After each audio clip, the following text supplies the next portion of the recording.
Simple lang naman po kung talagang yung kabutihan ng tao na ginagawa natin sa araw-araw ay sabi nga ay galing sa kalooban natin, lalo na kung sa mga bagay na may mga tayong ginagawang sabi nga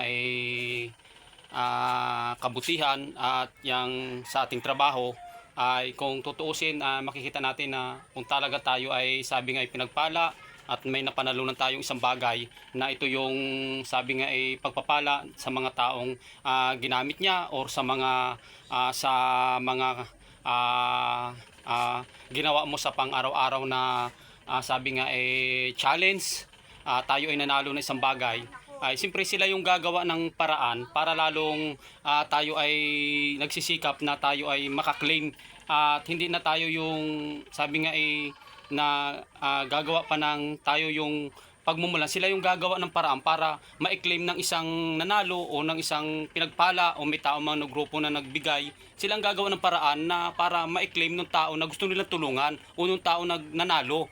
At yun ay isang oportunidad doon sa tao na gusto natin tulungan or gusto nating pagpalain or doon sa tao na nanalo ng prize na saan mang contest o saan mang larangan na profesyon na meron siya. Kaya yun ay isang napakalaking pagpapala na dapat na makita natin na mismong sila yung gagawa ng paraan para tayo ay pagpalain o gumawa ng paraan dahil hindi natin alam kung ano yung katatayuan sa buhay ng tao. Malay mo, wala naman palang pangangailangan, walang pira o wala talagang kapos sa pangangailangan, ni pagkain nga wala o sa pang-araw-araw nangihingi na lamang o nangungutang. Kaya siyempre abutin din natin yung kalagayan ng tao. Kung talagang tayo ay bukas ang ating kalooban, ating kaisipan, ating pagkatao sa mga taong ito, ay dapat ay tulungan na lalo pa tayo ang gumawa ng paraan na maabot natin sila porque tayo ay kilalang tao, mataas na titintingala ng ibang mga tao o mayaman man tayo o may kilala tayo sa lipunan, kilala tayo sa iba't ibang larangan na profesyon na meron tayo. Dapat abutin natin sila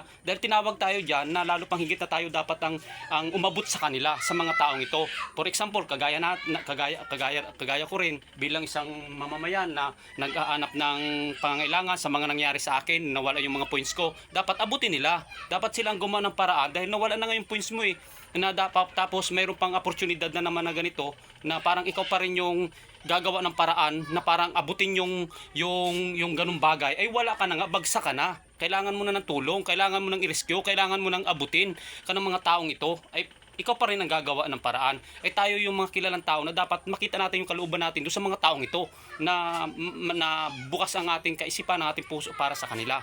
Kaya yun yung isang oportunidad na pagpapala na sana makita po natin yung kabutihan pa rin ng Diyos na talagang kung tayo totoong lingkod, totoong sabi nga nagtitiwala at umaasa sa Diyos. Yun. Salamat po at God bless. Pagpalain po tayo ng Diyos.